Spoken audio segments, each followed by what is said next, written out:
Bonjour à toutes et tous, dans Bref de Poésie du jeudi 13 février.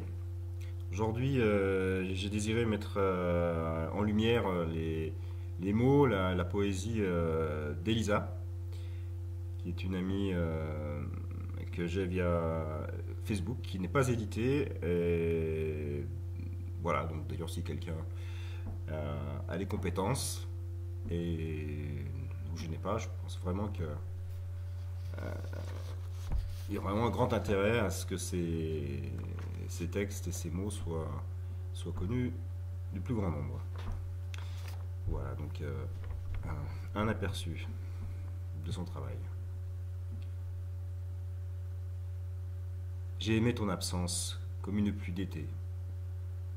Le soleil revenu de toi m'a détrempé.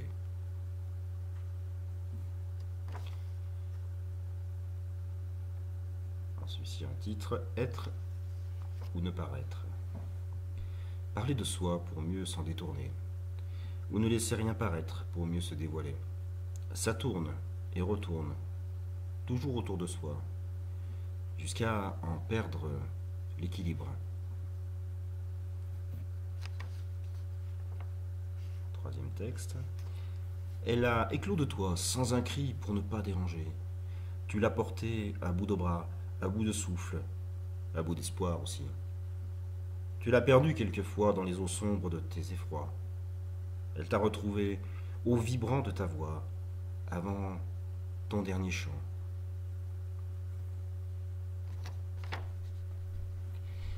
Un texte qui s'intitule Là-bas. Magnifique. Je voudrais mourir dans tes cheveux. Mais avant, je voudrais boire une dernière fois dans la coupe de tes mains offertes, cette eau claire qui prend source dans ce tendre jailli de toutes tes saisons en enfer. Comme le chant de l'alouette qui colore de mille éclats l'aube pâle du jour recommencé. Tu me dirais que l'amour est toujours innocence. Tu déchirerais le voile de mes peurs secrètes et m'embraserais tout entière au feu de tes lèvres affamées. Tu soufflerais sur ma peau le sirocco de cette terre lointaine qui coule encore dans mes veines et tu me ramènerais là-bas, où le vent du désert s'essouffle sur les dunes éternelles. Magnifique. Celui-ci n'a pas de titre. Elle ne veut plus de ce visage trop lisse et sage, comme le lit de cette rivière que les courants n'atteignent pas plus. Elle veut graver sur son front les rides des fêlures assassines, tailler dans le vif des chairs mortes des amours exsangues. Elle veut tatouer sur son corps les marques obscènes des aveux bafoués, dégoupiller les grenades gorgées du sang des blessures mal refermées.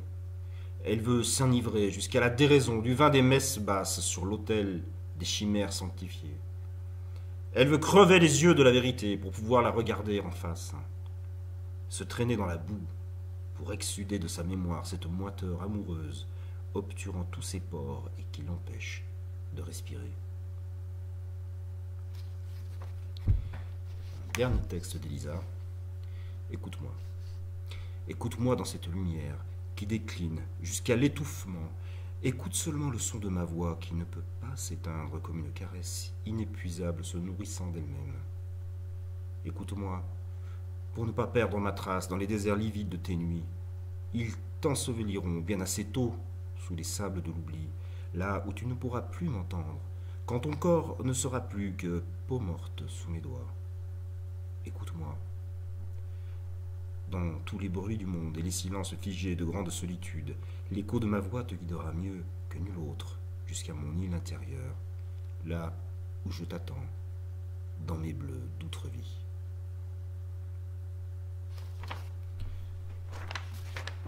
Bref de poésie s'achève.